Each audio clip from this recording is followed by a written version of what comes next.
Hi guys, and thank you for joining me tonight on this beautiful evening here in St George's Square in London, where I'm joined by my coach, mentor, healer and educator, Tony J. Salimi. So, hi everyone. Hello everybody. So Tony, tonight's topic I'd like to talk about is demystifying the role resentments play in our life. So would you care to open up a bit more on that, on resentments? Yes, sure. I mean, it's one of the topics we actually discussed today in your coaching session, being resentful. And it's one of the things that I see consistently to every client that I have, whether being resentful towards somebody they dated in the past, and therefore a lot of the dialogue that goes in people's head, it's about the time they spend with this person, the energy they spend, the money, the experiences they've created, and suddenly they disappear out of their life. But similarly happens with, like, if you're resentful at work, if somebody at work got a better promotion than you, you can be resentful towards your parents. I see a lot of adults who still hold on to resentments towards their parents, to their family, since they were a childhood. So, resentments can pretty much affect how much time you are spending on the things that's important to you, because this time is spent when you are resenting somebody. It's almost like this time taken away from you. It's almost like resentments are robbing you of your success, of your health, the most important part of it. And, if you think about it, the times you were resentful, we've had so many sessions in the past, one about, around mental health, one about, alcohol and the various addictions, but also different employers who may have not treated you right. And then we had to diffuse all of that. Yeah, I remember in one of my sessions how I was discussing with Tony how I resented a former employer basically because of the way they treated me. But this is something I see a lot of in my current role. I see a lot of employees who actually resent the companies that employ them. And can you share more on why that happens? I mean, there's many forms of resentments that we have. And, in company, when you have employees resenting other employees, it is pretty destructive. So not only it lowers productivity, not only people no longer trust each other, so it creates this toxic, non-trustworthy culture in the company, but also nobody likes to work somewhere where there are all those resentments happening. This is why we see so many people looking for new jobs. And it's the same way, this is why we have very high employee turnover, which means a lot of companies, it costs billions, if not trillions, companies and business owners to retain staff in their company. And if those emotions are not being diffused in the company, they just grow into bigger problems. Yeah, that makes sense because... Is your voice loud enough for people to hear you? Yeah, that makes sense because actually when I went through this in a session with Tony previously, I'd stopped working for the previous company years beforehand, and I wasn't fully aware of how I was still carrying these resentments towards them, and it can affect your health as well. Could you share more on how it affects people's health? Well, what's going on in your mind, it actually has a direct link with the physiology. And what that means is basically resentments and other emotional things that you keep inside of it, such as anger, such as frustration, such as stress, can directly impact your physiology, which means it can change your biochemistry of your body, therefore can create a lot of various stress, emotionally induced illnesses. And especially if you're someone who's more prone to mental health issues and you are more emotional in your life and pretty much your emotions are in overload, you can end up with a whole series of physical, mental and emotional issues. Then sometimes people end up being very anxious. They become angry and they suppress that anger, and therefore they can have digestive issues. They can have things like depression, and a lot of people, the first thing they would do is they would reach out to a pill for a quick solution. And I'm a firm believer that upgrading your psychology also brings your body into perfect equilibrium, which means you create a healing mindset so the healing can happen. But for that, pretty much people need to go through the process of awakening and through the process of actually understanding what's in their mind. But the mind consisting of the conscious and subconscious mind. And those becoming aware of what truly drives the resentment. And usually, as we've worked in few sessions, it's majority of people have been programmed in a way, willingly or unwillingly, to look for the resentment in outer people. So which means that when they express it, they say, I resent you. But then, as you've seen it in today's sessions, what did we do? It was all based, the resentments were actually all turned back on me. So Tony uses one of his methods where you point a finger out and you look at the three, like that, look at the three pointing back at you. And basically... I resent you, yeah. But basically, he made me laugh because he brought me to a point where I realised the resentments that I thought were against others were actually all things that were going on within me. And those dormant parts of you that you haven't awakened. Because usually it's sort of when we are resentful, we pretty much are in the blame game.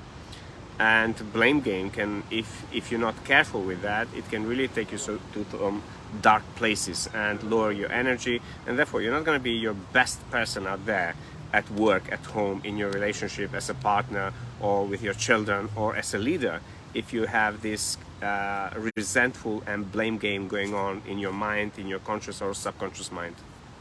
Yeah, and this is something else I'd like to share in this video about resentments. So you've helped me with many resentments, but you've helped me with resentments I had against family members, which went back decades. Could you give some examples of how you've helped families come closer together by clearing these resentments? Absolutely. I mean, when we are clear and when we clean those things in our mind, we pretty much transform ourselves, our energy, and also we transform our human energy field and how we relate to members of family. Now, any conflict that happens in any family is due to judgment. And when we have that judgmental mind, we pretty much cannot create the breakthroughs which are needed for a harmony to happen in a family environment. So therefore, the processes that I've created, it's about bringing people into that space of equanimity from which objectively people can really look at the situation and being able to see the wholeness of the polarized expression of their language or anger or situations. And when you awaken those dormant parts in the person's psychology or in that situation, love happens. Yeah, that's very true, because like I shared there, I used to have massive resentments against certain members of my family. But Tony took me through his processes, and you can do this with anyone. And once you go through that process, you actually feel nothing but love and gratitude for the person that you were resenting. It's quite And how was that for you, by the way? I mean, what did you feel? It's amazing, it's really amazing, but it calms your mind. It calms all the emotions, and all the anger and everything just dissipates. It dissolves, actually. That would be a better word than dissipate. It actually just dissolves or evaporates, and it's no longer there. I've been on over 850 TV and radio interviews, and sometimes I've done this live with people. And one of the things that I see many people, even people who try to go for a relationship, and people who move from one relationship to another relationship, they keep recreating their problems. Although the face changes, but the patterns, the people, the problems keep repeating. And usually I see all those patterns, because that's why some of my celebrity clients call me the see-through coach.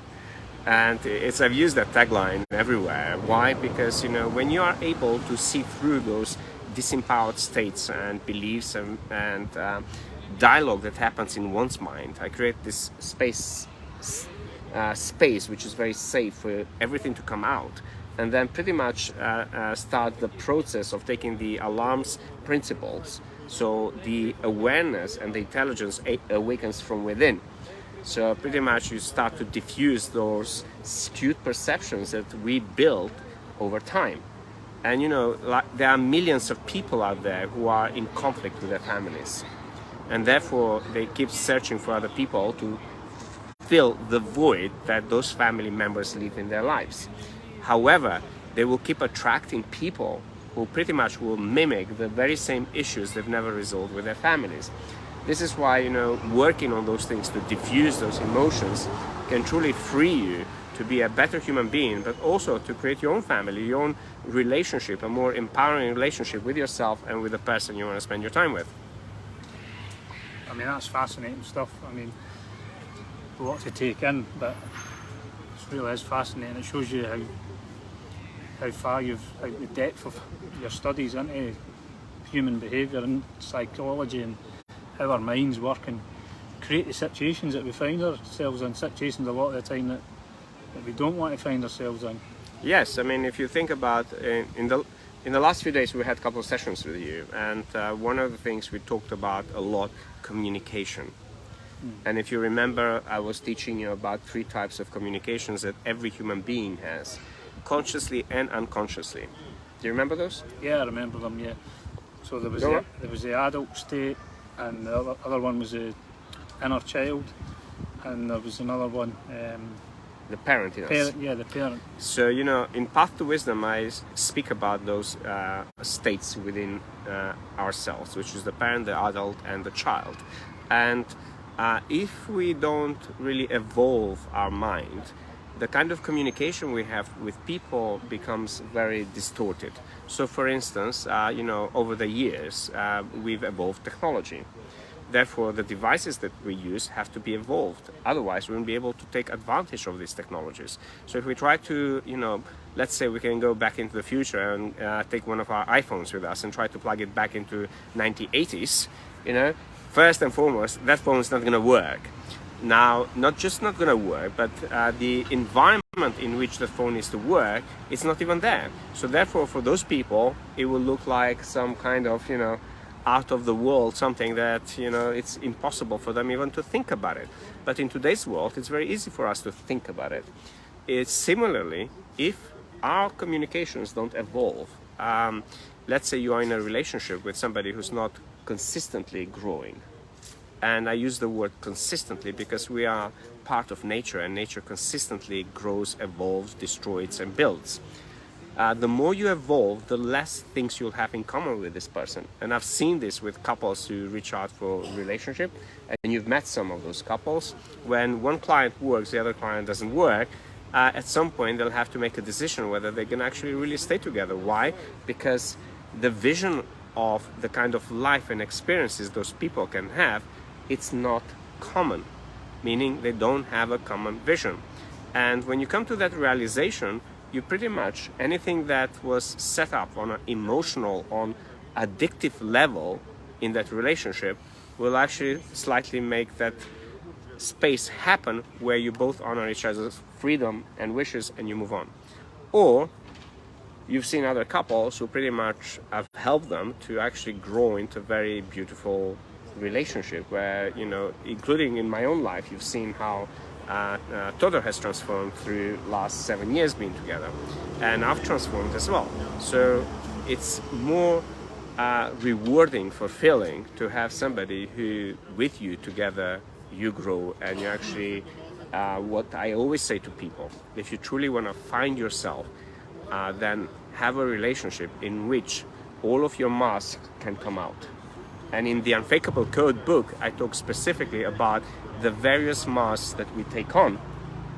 And when we meet different people, we put on a mask, and whether it's when you go to work, whether when you meet a celebrity usually, or somebody who's influential, or maybe it's somebody who has what you want. And we put those temporary masks, but we're not being authentic. And if we are not being authentic, we cannot grow authentically together. Yeah. Last I'd like to finish on though, because I was thinking there about resentments, and we touched on it, but how resentments can create destructive atmospheres in the workplace. Because I've seen people who they resent others, like I'll give you an example, they shut down communication. with that person, which can cause chaos at all manner of levels throughout the business. So could you just touch a bit more on how resentments are so destructive for businesses? Yes, I mean, it's sort of, if you're a business owner out there, and some of you who are, and have big companies or small companies, it doesn't matter. So the culture in which your employees work matters. Why? Because it can actually either destroy everything you're trying to build, or it can support you everything you're trying to grow. So when you have resentful employees, they, first and foremost, they're not spending their time on the tasks at hand. What it means, when you have those resentments, a lot of the dialogue that happens in their head, it's time taken away from the dialogue they can have to actually improve a product, improve a service, communicate, do the tasks that they need to do on a daily basis, deliver a project on time, and all of those things. But equally, it sort of it creates this very toxic culture. And toxic culture, nobody wants to work in a toxic culture. You know, in some events that I've done private training, I usually take a flower, and sometimes I've done some crazy things. And one of the crazy things, I actually asked the company to bring a freezer into the training room. And you know, it was very powerful and very vivid metaphor when I took the flower and I put it in the freezer, and I asked the people saying, do you think this flower will grow? And of course everybody said no. And I said, well, why do you then expect for people to grow, for your company to grow, if the culture in which people operate is toxic? It has resentful, it has anger, it has disengaged employees, and it has employees who are thinking what is next for them, because they're not inspired, and their personal value that they bring to the company it's not aligned with what the company is trying to achieve. So there are many levels of how resentments can impact the company. But worse, companies are there to grow their business, to make profits. Out of profits, they pay employees, they do research, they do innovation, they do all sorts of stuff. So it affects every layer of the company. Yeah. I mean, I've witnessed myself how you had me thinking there. Maybe some of you watching I've noticed this in your workplaces, how people, when they resent other people, instead of doing their job, they seem to spend more time talking about the other person and resenting the other person and being focused on their tasks at hand. Yes, I mean, resentments bring this blame game. So, you know, if somebody, let's say in a team, went home early because they had some urgency, let's say they had an urgency, and the other person has a resentful, they're not going to pick up their task and complete it. But when you have collaboration, when you have harmony in the workplace, people can pretty much use their self-initiative without any managers telling them what to do when they need to support each other and to complete the task at hand if some changes happen, sudden changes happen. And you know, we are people, and all sorts of things can happen to us at the same time. But it's very tiring, and it's very time-consuming, and it's very costly if you have to tell people what to do in those situations. Yeah, and it's also very, what I pick up on myself, it's also very exhausting. If you're working with people who are resentful of others, it can bring you down, you know. But also, I mean, the worst part is, Paul, we've worked a lot with you when it comes to resentments and all the wrongdoings that other people have done to you, and diffusing those things, which made you then a better employee, made you a better supervisor, made you more effective at work, make you more approachable at work, and more desirable by companies to actually hire you. You know, if you are an employee and you want to hire people, who do you want to hire? Somebody who's grounded, somebody who's can see objectively what's happening and not engage with emotion, or somebody who's sporadic with their emotions and they consistently outburst blame and anger and all those things. I mean, it's no-brainer who employers desire. And also, I mean, if you take and reflect that on yourself, even if you are looking for a relationship, even if you are looking for a friend, socially, no matter where you are, nobody likes to be around people who are complainers, who are resentful, who are angry. You know, sooner or later, all of those things will backfire at you. Yeah. I've got an example in my head of where it happened in my own workplace last week. But like you've taught me a phrase years ago, or you mentioned it to me about the more you complain, the more you'll get to complain about. Yes, the more you complain, the more you get to complain about. But not just that, the more you complain, the more your entire body and mind and soul and heart wants to fly away. Why? Because you're gonna start looking for like release somewhere. Because all of those things that are actually making you complain, they need to be vented somewhere. And usually I see people that, they book expensive holidays and they come back, they're needing another holiday, and maybe they need a drink, or maybe they need some addictive substances to calm them down. But it's not the solution. And the solution for me has always been transforming and upgrading your mindset. Why? Because it is the engine of the reality in which you find yourself in. Yeah, I mean, I went through all that myself, so I can, especially the addictions part, I can relate to that, how I became an alcoholic, I became a drug addict, I became addicted to the medication given to me by my GPs, but the problems just grew until they became too painful, really. And could you share more on that, and how like what I'm trying to say is I resented people for years, and I went through a system where medication was the main thing, but it never took the problems away, it just numbed them. Yes, I mean, it's sort of, if you look back when our path first met, Paul, you were at the verge of suicide. Yeah. You had no will to live. You didn't care about the world. You didn't care about anything around you. And you had pretty much a lot of anger. And for those of you who probably followed Paul's journey or my work, he in some of your articles, even in some of his videos, he actually shares that in our first session he had this anger towards me that he even wanted to beat me up for me calling him on his bullshit. And it's very difficult when you start this process. Do you remember when I had to sit on my hands? Yes. I actually had to sit on my hands in the first session with Tony because I wanted to grab him by the throat.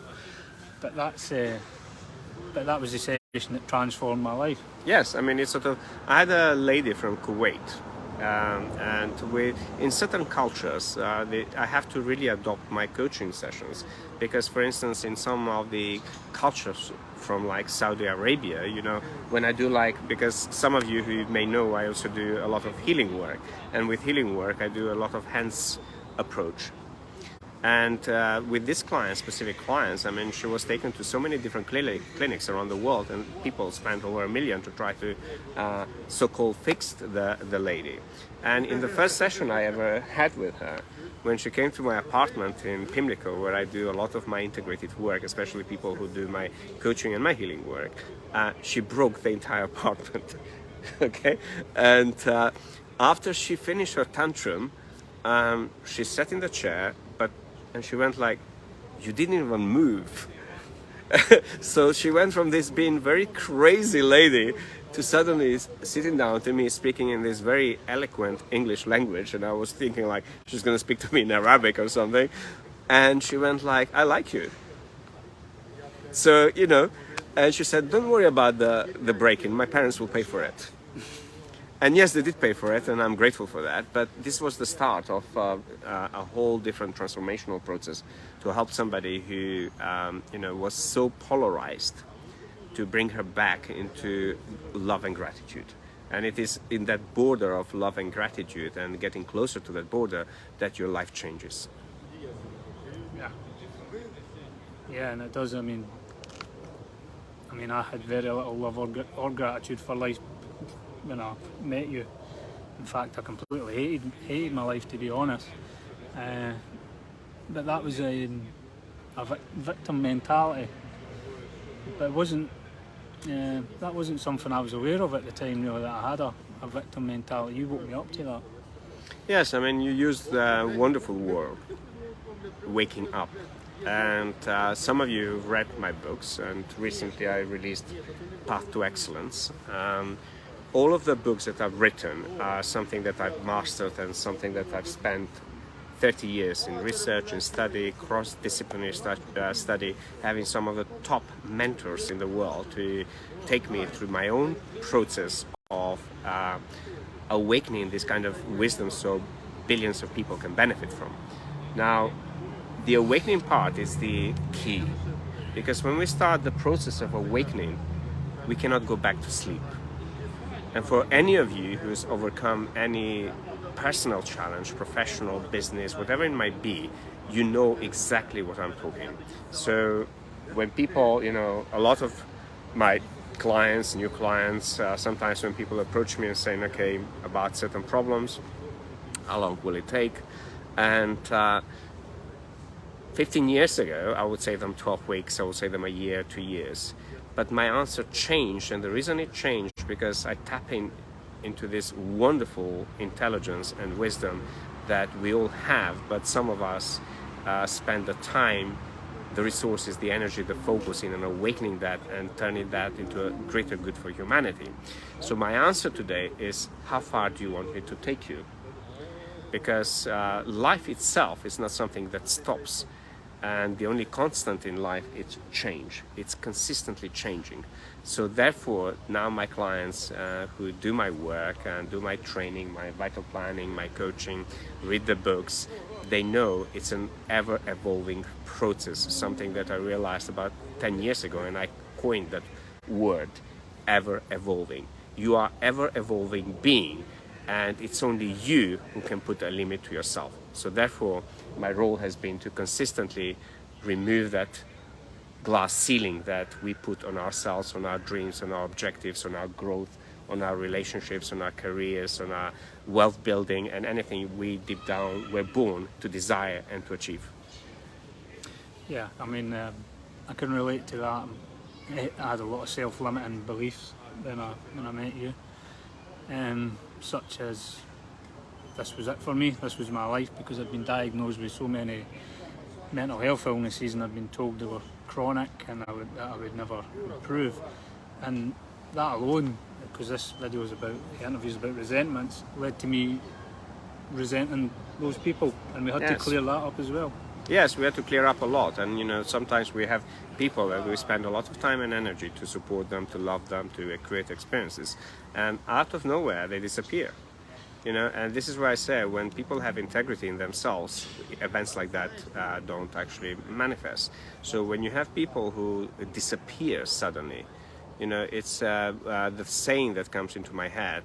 It's like some people will be there all your life, other people will be for a season, and other people will be just there for the day. So you know where your role is in your own life, but also in other people's lives. But true authentic relationships are based on authenticity, and also on mutual trust, on shared values, as well as basically shared vision, mission, and purpose in life. Because if you are called to do something bigger than yourself, this is why coaches and mentors like myself are there to help you get there faster in a more effective way. And when I started this work, I wanted to go beyond what coaching and what mentoring and what training that I received, and how do I actually, as an engineer, because that's my qualification, engineer and mixture with psychology, on top of that spirituality and cross disciplines, how do I create the most effective path for my clients to create results? Yeah, perfect.